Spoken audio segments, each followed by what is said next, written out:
नमस्कार और स्वागत है। आज हम एक ऐसे विषय पर बात करने वाले हैं जो शायद आज की भाग-दौड़ भरी जिंदगी के लिए सबसे जरूरी है। हम्म। आजकल ऐसा लगता है कि हर कोई बर्नआउट के कगार पर है। ज्यादा काम, ज्यादा तनाव। ज्यादा पाने की होड़। बिल्कुल, हम सब एक ट्रेडमिल पर दौड़ रहे हैं जो तेज और तेज होती जा रही है।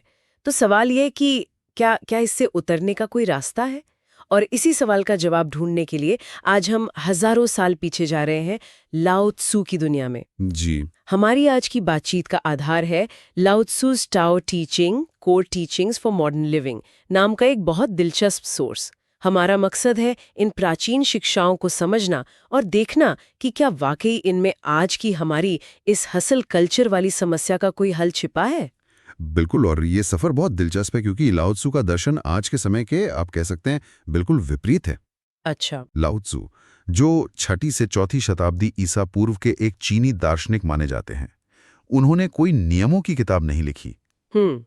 उनका ग्रंथ ताओ ते चिंग वो 81 छोटी काव्यात्मक कविताओं जैसा है, जो सीधे सीधे कुछ करने को नहीं कहता, बल्कि एक अलग तरीके से जीने की ओर बस इशारा करता है। और इस दर्शन के दिल में है ताओ की अवधारणा। ताओ। ताओ का मतलब है रास्ता या मार्ग। इसे ऐसे समझ सकते हैं कि ये कुदरत का वो अदृश्य नियम है, या कह लें कि ऑपरेटिंग सिस्टम है, जिसके हिसाब से सब कुछ चलता है। जैसे नदियों का बहना, मौसम का बदलना, बीजों का उगना। आप इसे देख नहीं सकते, लेकिन जब आप इसके साथ तालमेल बिठाकर चलते हैं तो जिंदगी आसान और ज्यादा असरदार हो जाती है। ठीक है, ताओ यानी कुदरत का प्रवाह। सुनने में तो बहुत अच्छा लगता है, लेकिन असल जिंदगी में इसका क्या मतलब है? क्या इसका मतलब है कि हम बस हाथ पे हाथ धरकर बैठ जाएं और चीजों को अपने आप होने दें? क्या यही बर्नआउट का इलाज है?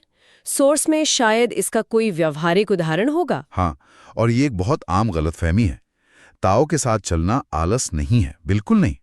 सोर्स में एक प्रोजेक्ट मैनेजर का बहुत अच्छा उदाहरण दिया गया है। बताइए। एक मैनेजर है जो अपनी टीम के हर सदस्य के हर काम पर नजर रखता है, हर घंटे की रिपोर्ट लेता है, जिसे हम माइक्रो मैनेजमेंट कहते हैं। हाँ, ये तो बहुत जाना पहचाना लगता है। बिल्कुल, और नतीजा तनाव, धीमी गति और टीम में फ्रस्ट्रेशन। सही बात है। अब दूसरे मैनेजर की कल्पना कीजिए। वो टीम के लिए एक साफ लक्ष्य तय करता है, उनके रास्ते में आने वाली रुकावटों को हटाता है, और फिर उन्हें अपना काम करने की आजादी देता है। हाँ, और भरोसा देता है। वो प्रवाह के खिलाफ तैरने की कोशिश नहीं कर रहा, बल्कि प्रवाह के लिए एक चैनल बना रहा है। सोर्स के मुताबिक दूसरा प्रोजेक्ट ज्यादा सहजता और तेजी से पूरा होता है। यही है ताओ के साथ काम करना। है। इसी से जुड़ा एक शब्द मैंने सोर्स में पढ़ा था, वू वी। वू वेई। इसका अनुवाद अक्सर अकर्मण्यता या कुछ ना करना किया जाता है, जो सुनने में थोड़ा अजीब लगता है। आखिर बिना कुछ किए काम कैसे हो सकता है? यही तो सबसे दिलचस्प बात है। वू वेई का मतलब कुछ ना करना नहीं है, बल्कि बिना जोर जबरदस्ती के काम करना है। बिना जोर जबरदस्ती के? हाँ, इसे सहज कर्म या एफर्टलेस एक्शन कह सकते हैं। ये वो काम है जो आपके स्वभाव और स्थिति के साथ इतना तालमेल में हो कि उसमें संघर्ष महसूस ही ना हो। सहज कर्म। सोर्स में एक माली का शानदार उदाहरण है। एक माहिर माली पौधों को जबरदस्ती खींच के बड़ा करने की कोशिश नहीं करता। नहीं, बिल्कुल नहीं। वो हर रोज जमीन खोदकर जड़ों को नहीं देखता। वो बस सही माहौल बनाता है, अच्छी मिट्टी, सही समय पर पानी और सूरज की रोशनी। फिर वो प्रकृति को अपना काम करने देता है। समझी। उसका काम जबरदस्ती का नहीं, बल्कि समझदारी और सहयोग का है। लेकिन ये माली वाला उदाहरण शांत माहौल में तो ठीक लगता है। मान लीजिए कोई एक स्टार्टअप चला रहा है जहां हर दिन आग लगी रहती है, डेडलाइंस हैं, निवेशकों का दबाव है। अच्छा सवाल है। वहां प्रकृति के प्रवाह के साथ कैसे काम किया जा सकता है? क्या सोर्स इस पर कोई रोशनी डालता है? बहुत अच्छा सवाल है।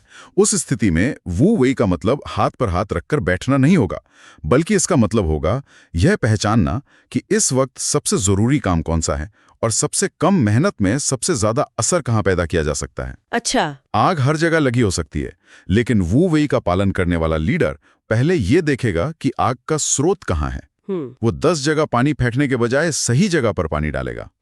वो अपनी टीम को घबराहट में दौड़ाने के बजाय उन्हें शांत करेगा और उनकी स्वाभाविक ताकत के हिसाब से काम सौंपेगा। तो ये जल्दबाजी में प्रतिक्रिया करने के बजाय सोच समझकर सहजता से जवाब देना है। बिल्कुल। अच्छा, तो ये स्मार्ट वर्क है, हार्ड वर्क नहीं। मतलब कम एक्शन लेकिन सही एक्शन, ये बात समझ में आती है। पर हमारी जिंदगी और हमारा दिमाग इतना भरा हुआ है कि ये सहज कर्म की जगह ही कहाँ बची है। हर तरफ शोर है, विकर्षण है। आपने बिल्कुल सही नस पकड़ी है।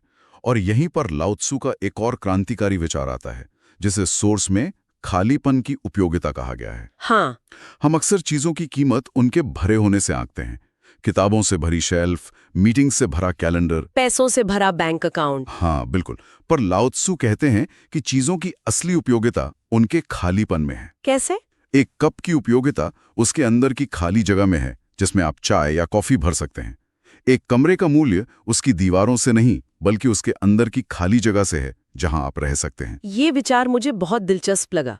सोर्स में डिजाइन का उदाहरण था, जहां व्हाइट स्पेस या खाली जगह टेक्स्ट को पढ़ने लायक बनाती है। जी, या मीटिंग के एजेंडे में अगर कोई खाली समय ना हो तो नए आइडियाज कहाँ से आएंगे। तो आप कह रहे हैं कि अपनी जिंदगी में वू वे के लिए जगह बनाने के लिए हमें पहले कुछ खालीपन पैदा करना होगा। बिल्कुल। और ये सादगी और मितव्ययिता के सिद्धांत से जुड़ा है। इसका मतलब कंजूस होना नहीं, बल्कि उन चीजों को हटाना है जो जरूरी नहीं है। चाहे वो आपके घर का फालतू सामान हो, आपके फोन के गैर जरूरी ऐप्स हों, या आपके मन की फालतू चिंताएं हों। अच्छा। इच्छाएं जितनी कम होंगी, संतोष उतना ही ज्यादा होगा। जब आपका जीवन सरल होता है तो आपका दिमाग शांत होता है, और तभी आप ताओ के प्रवाह को महसूस कर सकते हैं और वू वे के साथ काम कर सकते हैं। तो मतलब अपने जीवन को डीक्लटर करना सिर्फ सफाई का काम नहीं है, ये असल में मानसिक स्पष्टता पाने का एक तरह का आध्यात्मिक अभ्यास है। हाँ, और इसी से संयम का विचार भी जुड़ता है, यानी अति से बचना, संतुलन। बिल्कुल। सोर्स में डाइट और व्यायाम का उदाहरण है। जो लोग नए साल पर बहुत कठोर डाइट या जिम का रूटीन अपनाते हैं, वे अक्सर उसे कुछ ही हफ्तों में छोड़ देते हैं। हाँ, ये तो होता है। लेकिन जो एक संतुलित और टिकाऊ रास्ता अपनाते हैं, वे लंबे समय तक स्वस्थ रहते हैं। संतुलन ही कुंजी है। संतुलन। लेकिन अक्सर हम ताकत को संतुलन से नहीं बल्कि कठोरता और आक्रामकता से जोड़ते हैं। हमें सिखाया जाता है कि मजबूत बनो, आक्रामक बनो। हाँ, अपनी बात मनवाओ। हाँ। सोर्स इस हसल कल्चर वाली सोच के बारे में क्या कहता है? मुझे वो पानी और चट्टान वाला उदाहरण बहुत दिलचस्प लगा। हाँ, और यह ताओवाद का शायद सबसे क्रांतिकारी विचार है। कोमलता कठोरता पर विजय पाती है। हम सोचते हैं कि जो सख्त है, जो ठोस है, वही शक्तिशाली है। लेकिन लाओजू कहते हैं कि असली ताकत लचीलेपन और कोमलता में है। पानी जो कितना कोमल और आकारहीन लगता है, लगातार बहकर दुनिया की सबसे कठोर चट्टानों को भी काट देता है। सही बात है। एक तूफान में बड़ा अकड़ा हुआ पेड़ गिर जाता है, लेकिन नरम घास चुककर बच जाती है। ये सुनने में तो काव्यात्मक लगता है, पर क्या ये असल जिंदगी में काम करता है? जैसे किसी सौदेबाजी या मुश्किल बातचीत में अगर आप कोमल रहेंगे तो लोग आपको कमजोर नहीं समझ लेंगे। ये एक वाजिब चिंता है, लेकिन यहाँ कोमलता का मतलब कमजोरी नहीं बल्कि लचीलापन है। अच्छा। सोच में सौदेबाजी का ही उदाहरण है। एक पक्ष जो चिल्लाता है, धमकियां देता है, वो शायद छोटी मोटी जीत हासिल कर ले, लेकिन वो रिश्ता और भरोसा हमेशा के लिए खो देता है।